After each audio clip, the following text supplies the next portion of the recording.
नमस्कार, तुसी वेख रहे हो एवन पंजाबी टीवी ते मैं हां तुहाडे नाल अनीता शर्मा। सब तो पहला नज़र मारदे हां अज दीयां सुर्खियां ते। जन्मेजा सिंह सेखों द्वारा जलालाबाद दाना मंडी का किया गया दौरा। कैथल विखे इंडिका कार हुई हादसाग्रस्त, 3 लोगों की हुई मौके ते ही मौत। लुधियाना के दुगरी इलाके विखे प्रशासन द्वारा लगाया गया लॉकडाउन। लुधियाना विखे लॉकडाउन की स्थिति ते बोले विधायक सिमरजीत सिंह बैंस, आख्या लॉकडाउन कोई हल नहीं। पटियाला के पिंड जसवाल विखे 13 एकड़ तो वध खेतां विच लगी अग। भारतीय किसान यूनियन उगराहां वल्लों पटियाला के डीसी दफ्तर के बाहर किया जा रहा धरना प्रदर्शन।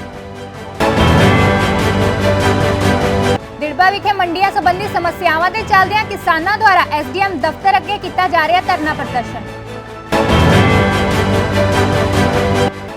हलका खेमकरन विखे पुलिस द्वारा नाकाबंदी कर बिना मास्क घूम रहे लोगों के कट्टे गए चलान।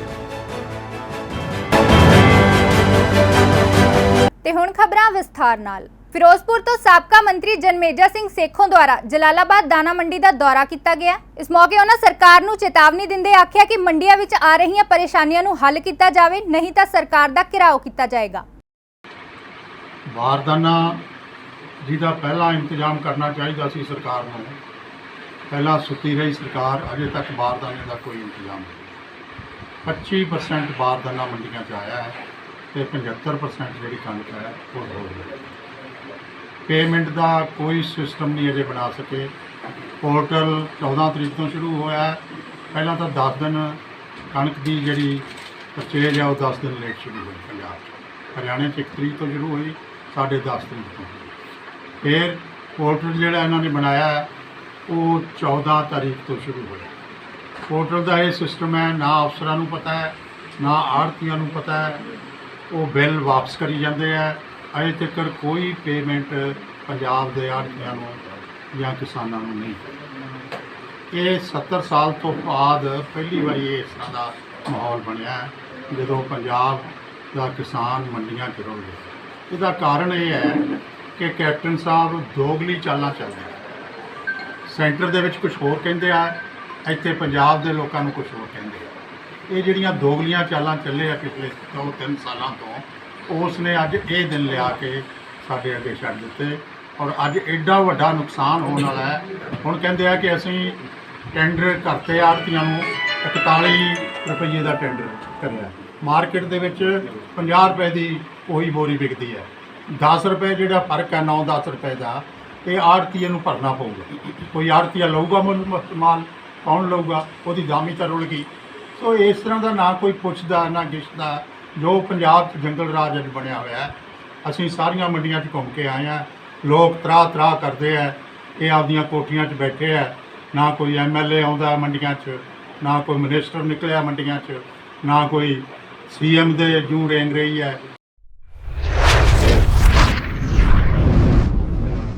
कैथल की चंदाना नहर को इंडिका कार खड्डे विच गिरन नाल हादसाग्रस्त हो गई। इस मौके 3 लोगों की मौके ते ही मौत हो गई और 3 लोग गंभीर रूप में जख्मी हो गए।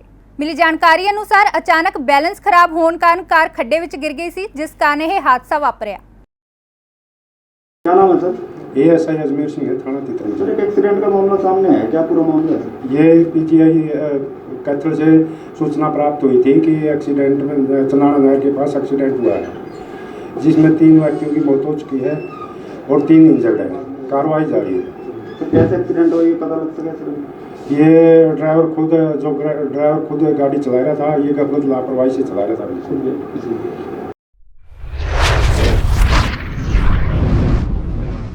लुधियाना के डुगरी इलाके नूं कंटेनमेंट जोन घोषित करन तो बाद लॉकडाउन लगा दिता गया। जिक्रयोग है कि फेस 1 ते फेस 2 इलाके विच कोरोना के कई केस सामने आए सी, जिस दे चलदियां प्रशासन द्वारा सख्ती वधा दी गई है। ਜਿਹੜਾ ਹੈਗਾ सोच समझ के लिया हैगा भी कल्ला यही एरिया बंद किया जिहदे विच ज़्यादा पॉजिटिव हैगे आ। ते 14 दिन लिए लॉकडाउन किया गया, प्रॉपर लॉकडाउन किया गया। सारे रस्ते बंद ब्लॉक कर दिए गए हैं। सिर्फ एक एंट्री रखी गई है। जे कोई बीमार बंदा उन्होंने जिहड़ा ਅਸੀਂ ਆਪ खुद ही उन्होंने लैके जावांगे भी इहनूं सख्ती दे नाल पालना कराई जाए। सर रस्ता किहड़े रखे गए? नहर के उत्ते एक रस्ता जिहड़ा एंट्री गेट रखा गया, फेस 2 ਦੇ ਵਿੱਚ ਮੇਨ ਜਿਹੜਾ ਹੈਗਾ ਰਸਤਾ ਇੱਕ ਰੱਖਿਆ ਗਿਆ। ਮੇਰਾ ਨਾਮ ਗੁਰਵਿੰਦਰ ਸਿੰਘ। ਕਿੱਥੋਂ ਲੰਘਣਾ ਹੁਣ ਕੋਈ ਤੁਹਾਨੂੰ ਲੰਘਣ ਨਹੀਂ ਦਿੱਤਾ ਜਾ ਰਿਹਾ? ਮੈਂ ਇੱਥੋਂ ਆਪਣਾ ਦੁਗਰੀ ਮੇਨ ਮਾਰਕੀਟ। ਕੀ ਲੱਗਦਾ ਇੱਥੇ ਜ਼ਿਆਦਾ ਕੇਸ ਵਧੇ ਹੋਏ ਉਹਦੇ ਕਰਕੇ ਬੰਦ ਕੀਤਾ ਹੋਇਆ? ਸੁਣਨ 'ਚ ਇਹੀ ਆਇਆ, ਮੈਂ ਤਾਂ ਇੱਥੋਂ ਦਾ ਰਹਿ ਨਹੀਂ, ਮੈਂ ਤਾਂ ਸ਼ਿਮਲਾਪੁਰੀ ਦਾ ਰਹਿਣਾ ਮੈਂ। ਓਕੇ ਭਾਜੀ, ਕਿਵੇਂ ਦੇਖਦੇ ਹੋ ਕੇਸਿਸ ਵਧ ਰਹੇ ਨੇ? ਕੇਸਿਸ ਤਾਂ ਜਿਹੜੇ ਵੱਧਦੇ ਪਏ ਠੀਕ ਆ, ਪਰ ਪਰੇਸ਼ਾਨੀ ਤਾਂ ਸਾਨੂੰ ਆ ਰਹੀ ਹੈ ਨਾ। ਪਹਿਲਾਂ ਵਾਲੀ ਸਿਚੁਏਸ਼ਨ ਬਣੀ ਹੋਈ ਹੈ। ਹਾਂਜੀ, ਪਹਿਲਾਂ ਵਾਲੀ ਬਣ ਜਾਣੀ ਮੇਰੇ ਹਿਸਾਬ ਨਾਲ ਤਾਂ ਉਹੀ ਹੋਣਾ।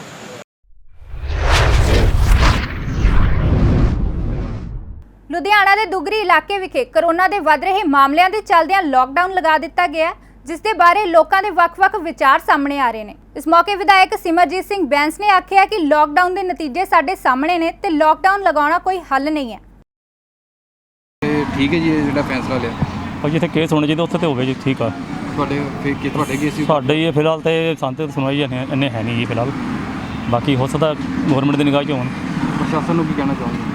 ਬਸ ਇਹੀ ਹੈ ਜੀ, ਥੋੜੀ ਰਿਆਇਤ ਵੀ ਮਿਲਣੀ ਚਾਹੀਦੀ ਹੈ। ਸਰ ਮੇਰਾ ਨਾਮ ਜੀਵਨ ਲਤਾ ਹੈ ਜੀ। ਹਾਂਜੀ, ਕਿਹੜੀ ਡਿਊਟੀ ਲੱਗੀ, ਕਿਸ ਚੀਜ਼ ਲੈ ਕੇ ਲੱਗੀ, ਕੀ ਸਰ ਮੈਂ ਸਿਵਲ ਡਿਫੈਂਸ ਹਾਂ ਜੀ। ਸਿਵਲ ਡਿਫੈਂਸ ਦੇ ਰਿਗਾਰਡਿੰਗ ਇੱਕ ਲੈਟਰ ਆਈ ਸੀ ਐਸਐਚਓ ਸਾਹਿਬ ਵੱਲੋਂ ਡੁਗਰੀ ਤੇ ਵੀ ਜਿਹੜੇ ਕੰਟੇਨਮੈਂਟ ਜ਼ੋਨ ਬਣਾਏ ਗਏ ਆ ਫੇਸ 1 ਤੇ ਫੇਸ 2। ਫੇਸ 2 ਦੇ ਵਿੱਚ ਜਿਹੜੇ 38 ਮਾਮਲੇ ਪੋਜ਼ਿਟਿਵ ਆ ਚੁੱਕੇ ਨੇ, ਕਰੋਨਾ ਪੋਜ਼ਿਟਿਵ, ਤੇ ਇੱਥੇ ਕੰਟੇਨਮੈਂਟ ਜ਼ੋਨ ਕਰਕੇ ਸਾਰਾ ਬੰਦ ਕਰ ਦੇਣਾ ਹੈ, ਸੀਲ ਕਰ ਦੇਣਾ ਏਰੀਆ, ਕਿ ਲੋਕ ਫਾਲਤੂ ਘੁੰਮਣ ਨਾ, ਕਿਸੇ ਨਾਲ ਮਿਲਣ ਨਾਲ, ਕਿਉਂਕਿ ਜਿੰਨਾ ਮਿਲਣਗੇ ਉਹਨਾਂ ਕੋਵਿਡ-19 ਵਧੇਗਾ, ਮਿਲਣ ਦੇ ਨਾਲ ਵੱਧਦਾ ਹੈ। ਸੋ ਇਸ ਲਈ ਹੁਣ ਲੋਕਾਂ ਨੂੰ ਥੋੜਾ ਕਰਨਾ ਹੈ ਕਿ ਤੁਸੀਂ ਨਾ। ਹਾਂਜੀ, ਹਲਕਾ Atamnagar urban state Dugri face 1 and 2 ਇੱਥੇ ਜਿਹੜਾ ਲੋਕਡਾਊਨ ਲਾਇਆ, ਸੋ ਇਹ ਲੋਕਡਾਊਨ ਕੋਈ ਹੱਲ ਨਹੀਂ ਹੈਗਾ।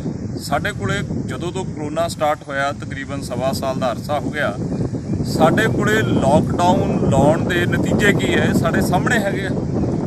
ਲੋਕਡਾਊਨ ਨਾਲ ਕੋਈ ਫਰਕ ਨਹੀਂ ਪੈਣਾ, ਜਦ ਕਿ ਲੋਕਡਾਊਨ ਲਾਉਣ ਦੇ ਨਾਲ ਅਰਬਨ ਸਟੇਟ ਦੁਗਰੀ ਦੇ ਵਿੱਚ ਵਪਾਰੀ, ਇੰਡਸਟਰੀਅਲਿਸਟ ਤੇ ਲੇਬਰ ਕਲਾਸ, ਵਪਾਰ ਲੁਧਿਆਣੇ ਦਾ ਪਹਿਲਾਂ ਹੀ ਬੁਰੀ ਤਰ੍ਹਾਂ ਤਹਿਸ ਨਹਿਸ ਹੋਇਆ। ਇਹ ਲੋਕਡਾਊਨ ਲਾਉਣ ਨਾਲ ਜਿੱਥੇ ਇੰਡਸਟਰੀਅਲਿਸਟ ਤੇ ਵਪਾਰੀ ਵੱਡੀ ਗਿਣਤੀ 'ਚ ਵਸਦੇ ਆ, ਲੁਧਿਆਣੇ ਦਾ ਵਪਾਰ ਤੇ ਕਾਰੋਬਾਰ ਬੁਰੇ ਤਰੀਕੇ ਨਾਲ ਤਬਾਹ ਹੋਏਗਾ। ਲੋਕਡਾਊਨ ਕਿਸੇ ਸਮੱਸਿਆ ਦਾ ਹੱਲ ਨਹੀਂ, ਫੇਲਿਅਰ ਆਫ ਡਿਸਟ੍ਰਿਕਟ ਐਡਮਿਨਿਸਟ੍ਰੇਸ਼ਨ ਜਿਹੜਾ ਲੋਕਾਂ ਨੂੰ। ਪਟਿਆਲਾ ਦੇ ਪਿੰਡ ਜਸਵਾਲ ਵਿਖੇ ਸ਼ਾਰਟ ਸਰਕਟ ਹੋਣ ਕਾਰਨ ਖੇਤਾਂ ਵਿੱਚ ਅੱਗ ਲੱਗ ਗਈ। ਫਾਇਰ ਬ੍ਰਿਗੇਡ ਦੀਆਂ ਗੱਡੀਆਂ ਦੁਆਰਾ ਮੌਕੇ ਤੇ ਪਹੁੰਚ ਕੇ ਅੱਗ ਤੇ ਕਾਬੂ ਪਾਇਆ ਗਿਆ। ਇਸ ਮੌਕੇ ਕੋਈ ਵੱਡਾ ਨੁਕਸਾਨ ਹੋਣ ਤੋਂ ਬਚਾਅ ਹੋ ਗਿਆ, ਕਿਉਂਕਿ ਫਸਲ ਪਹਿਲਾਂ ਹੀ ਕੱਟੀ ਜਾ ਚੁੱਕੀ ਸੀ। ਕਾਹਨੂੰ ਫੜੀ ਜਾਂਦੇ ਜੀ, ਉਹ ਤਾਂ ਲਵੇ ਫੂਸ ਲੱਗ ਗਿਆ ਤਾਂ ਜੀ, ਲਵੇ ਅੰਦਰਲੀ ਸਾਈਡ ਉਹਦੇ ਫੂਸ ਲੱਗ ਜਾਂਦਾ ਜੀ। ਐਂ ਟਰੈਕਟਰ ਨੂੰ ਛੇਤੀ ਅੱਗ ਥੋੜੀ ਲੱਗਦੀ ਹੈ ਜੀ। ਆਪਾਂ ਨੂੰ ਕਿਸ ਤਰ੍ਹਾਂ ਪਤਾ ਲੱਗਿਆ ਕਿ ਕਿਤੇ ਨੂੰ ਅੱਗ ਲੱਗੀ? ਉਹ ਸਾਹਮਣੇ ਮਕਾਨ ਆ ਜੀ ਆਪਣਾ, ਉੱਥੋਂ ਸਾਨੂੰ ਧੂੰਆਂ ਉੱਠਦਾ ਦੇਖਿਆ ਜੀ। ਫਿਰ ਦਮਾ ਦਮ ਹੈਰੋ ਮਿਲੀ ਨਹੀਂ, ਹਲ ਪਾ ਲਏ, ਹੈਰੋ ਆਪਣਾ ਦੂਸਰਾ ਲਾਣਾ ਪਾ ਲਿਆ ਤਾਂ ਜੀ। ਇਹ ਤਾਂ ਅਚਾਨਕ ਕੇ ਲੱਗੀ ਹੈ ਜੀ, ਹੁਣ ਕਿਹੜਾ ਕਹਿ ਸਕਦੇ ਹਾਂ ਵੀ ਕਿਸੇ ਨੇ ਜਾਣ ਕੇ ਲਾਈ ਹੈ ਜੀ। ਇਹਦੇ ਵਿੱਚ ਅਚਾਨਕ ਕੇ ਲੱਗੀ ਹੈ ਜੀ। ਕਾਰਨ ਪਤਾ ਲੱਗਾ ਕਿ ਕਿਸ ਤਰ੍ਹਾਂ ਲੱਗੀ ਹੈ ਅੱਗ? ਨਹੀਂ ਜੀ, ਇਹ ਤਾਂ ਨਾ ਜੀ ਨਾ, ਸ਼ਾਰਟ ਨਾਲ ਕੋਈ ਨਹੀਂ, ਬਿਜਲੀ ਬੰਦ ਆ। ਸ਼ਾਰਟ ਕੇ ਆਪਾਂ ਬਿਜਲੀ ਦਾ ਨਹੀਂ ਕਹਿ ਸਕਦੇ, ਬਿਜਲੀ ਬੰਦ ਆ ਜੀ। ਇਹ ਤਾਂ ਕੋਈ ਅਚਾਨਕ ਕੇ ਲਾ ਲਓ ਵੀ, ਜਾਂ ਤਾਂ ਕੋਈ ਨਹਿਰ ਸਾਈਡ ਕੰਨੀ ਤੋਂ, ਜਾਂ ਤਾਂ ਕੋਈ ਬੀੜੀ ਬੂੜੀ ਪੀ ਕੇ ਗਿਰ ਗਿਆ ਹੋਣਾ ਜੀ। ਪਰ ਇਹ ਆਪਾਂ ਕਹਿ ਨਹੀਂ ਸਕਦੇ, ਬਿਜਲੀ ਦਾ ਕੋਈ ਕਸੂਰ ਨਹੀਂ, ਬਿਜਲੀ ਬੰਦ ਆ ਜੀ। ਮੋਟਰਾਂ ਵਾਲੀ ਵੀ ਪਾਵਰ ਬੰਦ ਆ ਜੀ, ਤੇ 24 ਘੰਟੇ ਵੀ ਬੰਦ ਆ ਸਪਲਾਈ ਜੀ। ਉਹ ਤਾਂ 10 ਤੋਂ 6 ਆਉਂਦੀ ਹੈ ਜੀ ਸਾਡੇ ਲਵੇ। ਫਾਇਰ ਬ੍ਰਿਗੇਡ ਵੀ ਮੌਕੇ ਤੇ ਪਹੁੰਚੀ ਹੈ, ਜਿਸ ਤਰ੍ਹਾਂ ਅੱਗ ਤਾਂ ਦੂਰ ਤੱਕ ਫੈਲ ਗਈ। ਚਲੋ ਜੀ, ਇੰਨਾ ਜੀ ਬਚਾਓ ਹੋ ਗਿਆ ਵੀ ਜੇ ਖੜੀ ਫਸਲ ਹੁੰਦੀ ਫਿਰ ਔਖਾ ਤਾਂ ਜੀ, ਤਾਂ ਲਾਣੇ ਆ ਜੀ। ਹਾਂ ਵੀ ਬੱਚਤ ਹੋ ਗਈ ਜੀ, ਕਹਿਣ ਦਾ ਭਾਈ। ਹਾਂ, क्या नाम है जी अपना? मेरा नाम हरबीर ढिंडस है। ਤੇ ਸਰ ਜੋ ਅੱਜ ਅੱਗ ਲੱਗੀ ਹੈ ਖੇਤਾਂ ਨੂੰ, ਆਪਣੀ ਕਿੰਨੀ ਕੁ ਜ਼ਮੀਨ ਸੀਗੀ? 10 ਏਕੜ ਤਕਰੀਬਨ ਜ਼ਮੀਨ ਹੈ ਜਿਹੜੀ ਇਹ ਜਲ ਕੇ ਸੁਆਹ ਹੋ ਗਈ ਹੈ ਰਜੇ। ਤੇ ਕਾਰਨ ਦਾ ਪਤਾ ਲੱਗਾ ਵੀ ਕਿਸ ਕਾਰਨ ਕਰਕੇ ਹੋਈ ਸੀ? ਹਾਂਜੀ, ਕਾਰਨ ਇਹਦਾ ਸ਼ਾਰਟ ਸਰਕਟ ਹੀ ਹੈਗਾ। ਕਿਤੇ ਟਰਾਂਸਫਾਰਮਰ ਤੋਂ ਸਪਾਰਕ ਹੋਇਆ ਤੇ ਸਪਾਰਕ ਹੋ ਕੇ ਆ ਕੇ ਉਸਨੇ ਲਾਨ ਸੁੱਕਾ ਸੀਗਾ ਤੇ ਸੁੱਕੇ ਲਾਨ ਦੇ ਅੰਦਰ ਜਿਹੜੀ ਆ ਉਹ ਇੱਕਦਮ ਅੱਗ ਨੇ ਜ਼ੋਰ ਫੜ ਲਿਆ। ਚਲੋ ਕੀ ਮੰਗ ਕਰਦੇ ਹਾਂ ਸਰਕਾਰ ਤੋਂ, ਜਿਸ ਤਰ੍ਹਾਂ ਕਿ ਕਿਸਾਨਾਂ ਦੇ ਨਾਲ ਖੜੇ ਹੋਣ ਦਾ ਦਾਅਵਾ ਕਰ ਰਹੀ ਹੈ ਸਰਕਾਰ, ਪੰਜਾਬ ਸਰਕਾਰ, ਚਲੋ ਕੀ ਮੰਗ ਕਰਦੇ ਹਾਂ? ਹਾਂਜੀ, ਬਿਲਕੁਲ ਸਰਕਾਰ ਨੂੰ ਇਹਦਾ ਮੁਆਵਜ਼ਾ ਦੇਣਾ ਚਾਹੀਦਾ ਹੈਗਾ ਜੀ। ਦੇਖੋ, ਅਸੀਂ ਬਿਲਕੁਲ ਬੱਚਿਆਂ ਵਾਂਗੂ ਫਸਲ ਨੂੰ ਪਾਲਦੇ ਹੈਗੇ ਹਾਂ, ਸੰਭਾਲਦੇ ਹੈਗੇ ਹਾਂ, ਐਂਡ ਤੱਕ ਚੱਲਦੇ ਹੈਗੇ ਹਾਂ। ਸਾਡਾ ਤਾਂ ਇਹੀ ਸਾਰਾ ਦਾਰਮਦਾਰ ਕਣਕ ਦੇ ਉੱਤੇ ਜਾਂ ਜੀਰੀ ਦੇ ਉੱਤੇ ਹੀ ਹੈਗਾ। ਸੋ ਸਰਕਾਰ ਨੂੰ ਇਹਦਾ ਜ਼ਰੂਰ ਮੁਆਵਜ਼ਾ ਦੇਣਾ ਚਾਹੀਦਾ ਹੈਗਾ, ਵੱਧ ਤੋਂ ਵੱਧ ਮੁਆਵਜ਼ਾ ਦੇਣਾ ਚਾਹੀਦਾ। ਤੇ ਨਾਲ ਹੀ ਹਾਂਜੀ, ਹੁਣ ਫਾਇਰ ਬ੍ਰਿਗੇਡ ਦੀ ਗੱਡੀ ਆਈ ਹੈ, ਅੱਗ ਦੂਰ ਤੱਕ ਫੈਲ ਰਹੀ ਹੈ, ਹਜੇ ਵੀ ਅੱਗੇ ਤੱਕ ਜਾ ਰਹੀ ਹੈ ਅੱਗ। ਚਲੋ, ਮੈਂ ਧੰਨਵਾਦ ਕਰਦਾ ਫਾਇਰ ਬ੍ਰਿਗੇਡ ਡਿਪਾਰਟਮੈਂਟ ਦਾ, ਤੇ ਖਾਸ ਕਰਕੇ ਮੇਰੇ ਨੇੜਲੇ ਭਾਈ ਨੇ ਜਿਹੜੇ ਆਲੇ ਦੁਆਲੇ ਖੜੇ ਨੇ ਸਾਰੇ, ਉਹਨਾਂ ਦਾ, ਜਿਨ੍ਹਾਂ ਨੇ ਟਾਈਮਲੀ ਇੱਥੇ ਪਹੁੰਚ ਕੇ ਆਪਣੇ ਟਰੈਕਟਰ ਲਗਾ ਕੇ ਆਪਣੀ ਹਿੰਮਤ ਨਾਲ ਛਟੀਆਂ ਚੱਕ ਕੇ ਉਹਨਾਂ ਨੇ ਫੈਲਣ ਤੋਂ ਇਸ ਨੂੰ ਰੋਕ ਲਿਆ ਹੈਗਾ। ਮੈਂ ਧੰਨਵਾਦ ਕਰਦਾ ਸਾਰਿਆਂ ਦਾ ਜਿਨ੍ਹਾਂ ਨੇ ਇਸ ਦੇ ਅੰਦਰ ਮੇਰਾ ਸਾਥ ਦਿੱਤਾ। ਦੂਰੋਂ ਫਟਾਫਟ ਜਿਸ ਦਾ ਵੀ ਕੋਈ ਟਰੈਕਟਰ ਸਟਾਰਟ ਸੀ ਉਹਨਾਂ ਨੇ ਟਰੈਕਟਰ ਸਟਾਰਟ ਕਰਿਆ, ਜਿਸ ਦੇ ਹੱਥ 'ਚ ਕੋਈ ਰੱਸੀ ਸੀਗੀ ਜਾਂ ਕੋਈ ਵੀ ਛਟੀ ਸੀਗੀ ਜਾਂ ਕੋਈ ਵੀ ਦਰਖਤ ਦਾ ਛਟੀ ਸੀਗੀ, ਉਹਨਾਂ ਨੇ ਬਹੁਤ ਕੋਸ਼ਿਸ਼ ਕਰੀ ਹੈ ਬੁਝਾਉਣ ਦੀ। ਮੈਂ ਧੰਨਵਾਦ ਹਾਂ ਤੇ ਰਿਣੀ ਹਾਂ ਉਹਨਾਂ ਦਾ। क्या नाम है जी?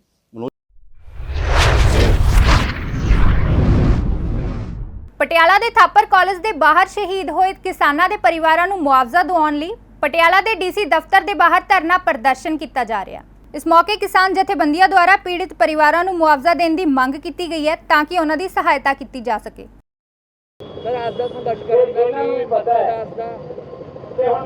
ਅੱਜ ਦਾ ਜਿਹੜਾ ਡੀਸੀ ਦਫ਼ਤਰ ਅੱਗੇ ਧਰਨਾ ਲਗਾਇਆ ਗਿਆ, ਜਿਹੜੇ ਥਾਪਰ ਕਾਲਜ ਮੂਹਰੇ ਸੰਘਰਸ਼ ਕਰ ਰਹੇ, ਗੱਡੀ ਚਾੜ ਕੇ ਸ਼ਹੀਦ ਕੀਤੇ ਗਏ ਨੇ ਸਾਡੇ ਵੀਰ ਕਿਸਾਨੀ ਕਾਲੇ ਕਾਨੂੰਨਾਂ ਨੂੰ ਰੱਦ ਕਰਾਉਣ ਦੇ ਹੱਕ ਦੇ ਵਿੱਚ ਸੰਘਰਸ਼ ਕਰ ਰਹੇ ਸੀ, ਉਹਨਾਂ ਨੂੰ ਬਣਦਾ ਮੁਆਵਜ਼ਾ ਤੇ ਪਰਿਵਾਰ ਨੂੰ ਸਰਕਾਰੀ ਨੌਕਰੀ ਤੇ ਜ਼ਖਮੀਆਂ ਵਾਸਤੇ ਸਹਾਇਤਾ ਰਾਸ਼ੀ ਦਿੱਤੀ ਜਾਵੇ। ਜਿਵੇਂ ਕਿ 8 ਤੋਂ 10 ਲੱਖ ਰੁਪਏ ਖਰਚਾ ਹੋ ਚੁੱਕਿਆ। ਪਰਿਵਾਰਾਂ ਦੇ ਹਾਲਾਤ ਮਾੜੇ ਨੇ, ਕਮਜ਼ੋਰ ਨੇ, ਪਰ ਉਹਦੇ ਮੁਤਾਬਕ ਅਸੀਂ ਇਹ ਮੰਗ ਨੂੰ ਲੈ ਕੇ ਬੈਠੇ ਹਾਂ ਕਿ ਸਰਕਾਰ ਉਹਨਾਂ ਗੱਲਾਂ ਤੇ ਧਿਆਨ ਦੇਵੇ, ਨਹੀਂ ਇਹ ਆਉਣ ਵਾਲੇ ਸਮੇਂ ਦੇ ਵਿੱਚ ਇਹ ਸੰਘਰਸ਼ ਤੇਜ਼ ਹੋਣਗੇ। ਦੇਖੋ, ਜਿਹੜੇ ਅੱਜ ਦੇ ਸੰਘਰਸ਼ਾਂ ਦੇ ਵਿੱਚ ਸਾਡੇ ਨੰਨੇ ਮੁੰਨੇ ਬੱਚੇ, ਸਾਡੇ ਨੌਜਵਾਨ ਬੱਚੇ ਤੇ ਸਾਡੇ ਬਜ਼ੁਰਗ, ਸਾਡੀਆਂ ਮਾਤਾਵਾਂ ਭੈਣਾਂ ਸਾਰੇ ਸੰਘਰਸ਼ ਦਾ ਹਿੱਸਾ ਬਣੇ ਹੋਏ ਨੇ। ਉਹਦੇ ਵਿੱਚ ਜਦੋਂ ਕੋਈ ਇਹੋ ਜਿਹੀ ਘਟਨਾ ਵਾਪਰਦੀ ਹੈ, ਉਹਦੇ ਵਿੱਚ ਨਾ ਕੋਈ ਇਹ ਦੇਖਦਾ ਉਸ ਅਜਿਹਾ ਲਾਪਰਵਾਹ ਵਿਅਕਤੀ ਵੀ ਅੱਗੇ ਸੰਘਰਸ਼ ਕਰ ਲੈ। ਲੋਕ ਸ਼ਾਂਤਮਈ ਤਰੀਕੇ ਨਾਲ ਬੈਠੇ ਨੇ।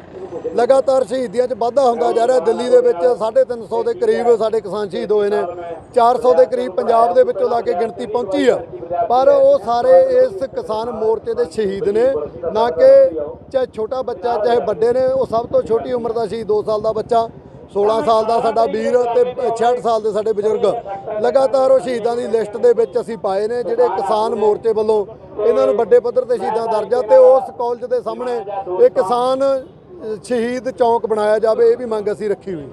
ਜਿਹੜੇ ਇਸ ਦੇ ਮੁੱਖ ਦੋਸ਼ੀ ਸੀਗੇ ਪ੍ਰਿੰਸੀਪਲ ਜਿਹੜੇ ਸਾਈਡ ਇੰਸਪੈਕਟਰ ਸੀਗੇ, ਉਹ ਗ੍ਰਿਫਤਾਰ ਹੋ ਗਏ ਲੇਕਿਨ ਮੁਆਵਜ਼ਾ ਨਹੀਂ ਮਿਲਿਆ।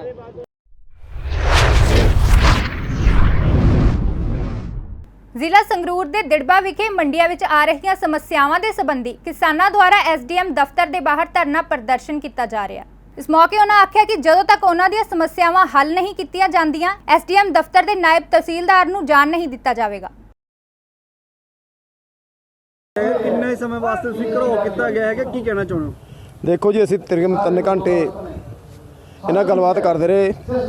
ਇਹਨਾਂ ਨੇ ਸਾਨੂੰ ਕੋਈ ਬਾਹ ਨਹੀਂ ਫੜਾਈ, ਕਿਉਂਕਿ ਜਿਹੜੀ ਬਾਰਦਾਨੇ ਦੀ ਵੱਡੀ ਘਾਟ ਹੈ ਉਹ ਮੰਡੀ ਦੇ ਵਿੱਚ ਤੁਸੀਂ ਆਪ ਦੇਖ ਲਓ ਜਾ ਕੇ, ਸਾਰੀ ਮੰਡੀ ਇੱਦਾਂ ਪਈ ਹੈ, ਕਿਤੇ ਵੀ ਕਣਕ ਦਾ ਜਿਹੜਾ ਦਾਣਾ ਨਹੀਂ ਭਰਿਆ ਹੋਇਆ। ਪਰ ਉਹ ਜਦੋਂ ਸਾਨੂੰ ਨਾ ਕੋਈ ਹੱਲ ਲੱਭਿਆ, ਉਹ ਸਾਡੇ ਕੋਲ ਹੱਲ ਕੋਈ ਹੈ ਨਹੀਂ, ਅਸੀਂ ਇਹਦਾ ਘਰਾਓ ਕੀਤਾ ਹੈ। ਬੈਠੇ ਹਾਂ ਅਸੀਂ, ਜਦੋਂ ਤੱਕ ਸਾਡਾ ਕੋਈ ਪ੍ਰਬੰਧ ਸਰਕਾਰ ਕਰਦੀ ਨਹੀਂ, ਸਾਨੂੰ ਬਾਰਦਾਨੇ ਦਾ ਪ੍ਰਬੰਧ ਹੁੰਦਾ, ਜਦੋਂ ਤੱਕ ਅਸੀਂ ਬੈਠੇ ਹਾਂ। ਜਾਂ ਤਾਂ ਪੁਲਿਸ ਆਵੇ ਡੰਗ ਨਾਲ ਸਾਨੂੰ ਠਾਲ ਕੇ ਸਾੜ ਸਕਦੀ ਨਹੀਂ, ਅਸੀਂ ਬੈਠੇ ਹਾਂ ਦੇਖਦੇ ਹਾਂ। ਹੈ ਜੀ, ਕਿਸ ਦਾ ਘਰੋ ਕੀਤਾ ਗਿਆ? ਸਾਡੇ ਕੋਲ ਐਸਡੀਐਮ ਸਾਡੇ ਨਿਰਧਾਰਿਤ ਸਮੇਂ ਤੇ ਨਹੀਂ ਆਉਂਦੇ, ਅਸੀਂ ਸੜਕ ਵੀ ਘੇਰਾਂਗੇ। ਇਹ ਸਾਡਾ ਫੈਸਲਾ ਜਿਹੜਾ ਅਟੱਲ ਫੈਸਲਾ ਹੈ, ਜਿਹੜਾ ਅਸੀਂ ਫੈਸਲਾ ਸਾਡੀ ਜਥੇਬੰਦੀ ਕਰਦੀ ਹੁੰਦੀ, ਅਸੀਂ ਉਹਨੂੰ ਅਟੱਲ ਰੂਪ ਦੇ ਵਿੱਚ ਮਤਲਬ ਦਿੰਦੇ ਆਗੇ। ਉਦੋਂ ਸਹੀ ਰੂਪ ਦੇ ਵਿੱਚ, ਸਹੀ ਦਿਸ਼ਾ ਦੇ ਵਿੱਚ ਲਿਆਉਣ ਖਾਤਰ ਜਿਹੜੀ ਜ਼ੁਬਾਨ 'ਚੋਂ ਗਈ ਤੀ ਉਹਨੂੰ ਪਗਾਉਣੇ, ਪਗਾ ਕੇ ਰਹਿੰਦੇ ਆ। ਜਿਹੜੇ ਅਧਿਕਾਰੀ ਨੂੰ ਕਹਿ ਰਹੇ ਨੇ ਕਿ ਬਾਰਦਾਨੇ ਦੀ ਕਮੀ ਸੀ ਜਿਹੜੀ ਉਹ ਪੂਰੀ ਕਰ ਲਈ ਗਈ ਹੈ, ਕੀ ਲੱਗਦਾ ਕਿ ਪੂਰੀ ਕਰ ਲਈ ਹੈ?